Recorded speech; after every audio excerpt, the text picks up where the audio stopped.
Meanwhile, the circumstances surrounding the shooting have raised major questions for MSNBC's Joy Reid. Take a listen. We still don't know for sure whether Donald Trump was hit by a bullet, whether he was hit by glass fragments, whether he was hit by shrapnel. We don't have those details. We actually have no details from his physician, even though this man is still a Secret Service protected, and presidential candidate. We knew almost nothing. Why? Why don't we know that much? We know that 3 people were shot. 1 person, unfortunately, was killed at the rally. We don't know where they were sitting or standing relative to him.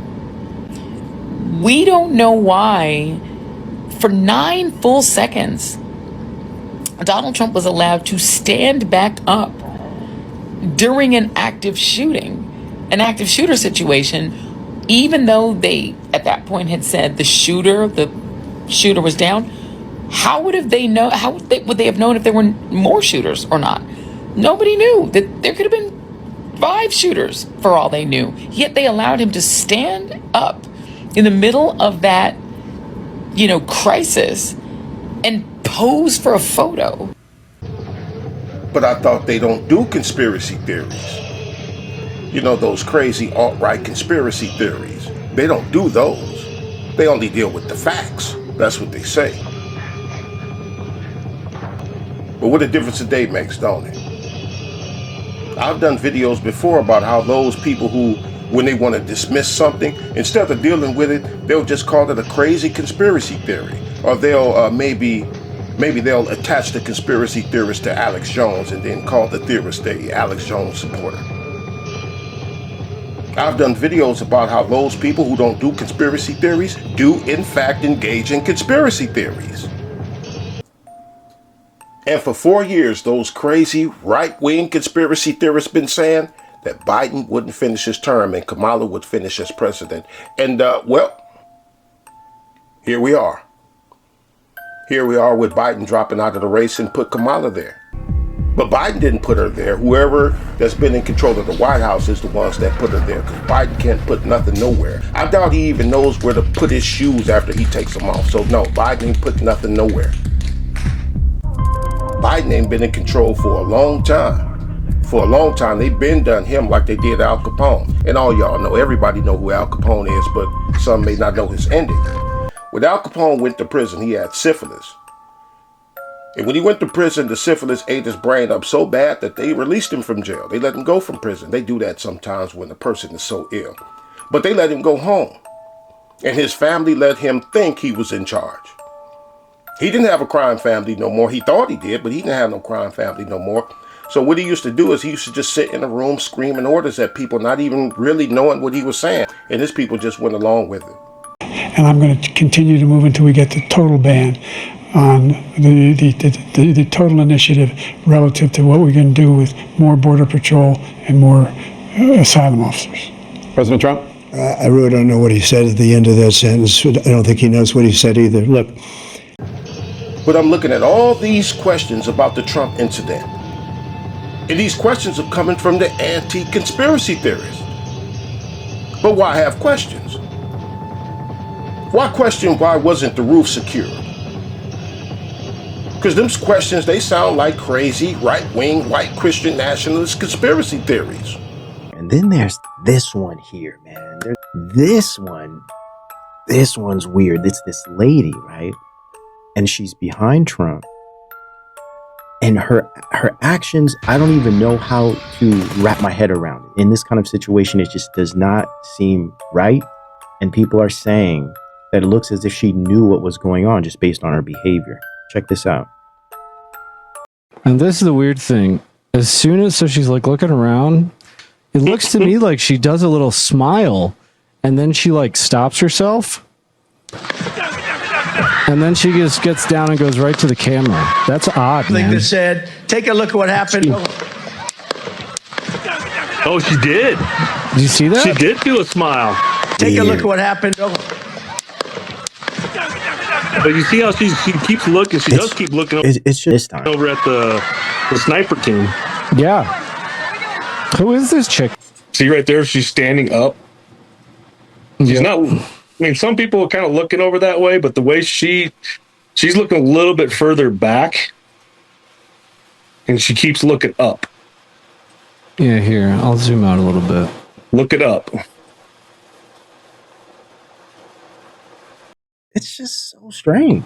But she had that phone ready, like for something to happen.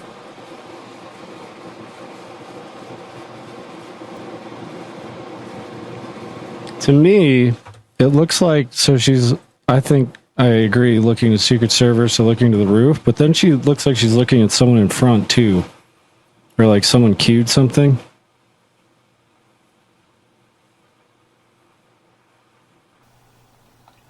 Why are the anti-conspiracy theorists saying that it looked staged? They saw what happened, so why question it? Questioning it is for people like me who engages in conspiracy theories, which is why I want to know why that guy in the MAGA hat touched his nose like that and did it right before the shots rang out. That's not regular nose touching right there with the pinky and swiping the nose like that. That's not regular to me. To me, that looks more like signaling more than nose scratching. That looks like a signal. People like myself who engage in conspiracy theories, I wonder about things like how after the nose touching, somebody holds up a sign that says you're fired.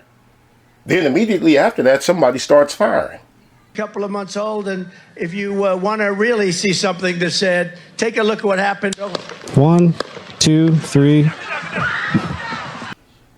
Right, but that kind of wondering is not for people who don't engage in conspiracy theories. And some of these anti-conspiracy theory people questioning the Trump thing are the same morons who think that 2 airplanes dropped 3 buildings, even though only 2 of the buildings got hit by planes. So, I guess they figured that the 3rd building must have committed suicide, right? Decided that it didn't want to go on living without its 2 friends, right? You see, conspiracy theory is not just flat earth. Conspiracy theory is not just we never went to the moon. Conspiracy theory is not just who really killed JFK. Conspiracy theory is not just aliens in Area 51. Conspiracy theory is not just Alex Jones. Conspiracy theory is not just aliens built the pyramids. Now, the Great Reset, Agenda 2030, is just a crazy conspiracy theory coming from the right? Meanwhile, the anti-conspiracy theorists are on here panicking over Agenda 2025. And why? Why? Because it's on paper? Well, so is 2030. They even done commercials about 2030 too. It's on websites, the CDC website, the World Health Organization website. They meet up and discuss it in front of everybody too. But that's a conspiracy theory. But 2025 ain't.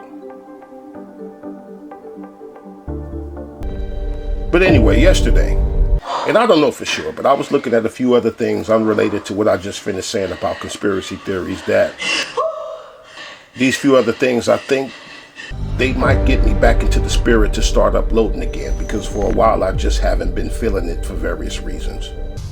But I think I saw something that I can feel might be generating a spark. I'm not going to get into the specifics about the things that put a damper on my mood to do videos, but I'm kind of thinking, I'm kind of feeling a bit different now.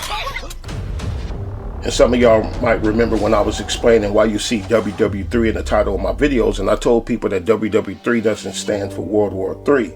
It stands for We're Without the Three, being ready, willing, and able. And some months ago, there were some events that removed the 2 of those things from me, because I've been ready, but willing and able, I haven't been. Mind, body, and spirit. Only my body been here, but mentally and spiritually, I feel that I've been robbed of 2 of those things. So I haven't been active, but I got a whole lot more opinions than 2 since April. My mouth is a whole lot bigger than that. Got a lot more opinions than 2 since April. A lot more than that. I even had a few people ask me why I haven't uploaded. One of them even asked me if I got flagged and been put on punishment by YouTube, but no, I haven't been flagged. I just haven't been all the way there. I even had somebody, and I'm calling him somebody instead of saying his name because I've seen people get harassed for supporting the wrong people via Cash App or Super Chat and, whatever. And he may not even want people to know who he gives to. But he sent me a Cash App maybe a bit over a month ago, and the message said, thinking about your videos. I said, damn, good to know that there's some folks out here that ain't forgot about a nigga. But I didn't intend to stay on here long. I just came on to say that I saw something that could cheer me up a bit or put me back in a place where I feel it's, to where I feel it's worth it to run my mouth about things. Right? And no, I don't think if I come on here, I'm going to change the world with my little itsy bitsy teensy weensy little channel here. But I think I saw something that might put me back in the spirit of doing it just because I feel it needs to be done. And a whole lot of doing that is fun, especially putting my videos together. I know y'all can tell that I construct my videos. And doing that, to me, it almost feels ritualistic, putting my stuff together like a puzzle. It's like a task and everything. I be having fun with it sometimes. But anyway, that's all I wanted to say.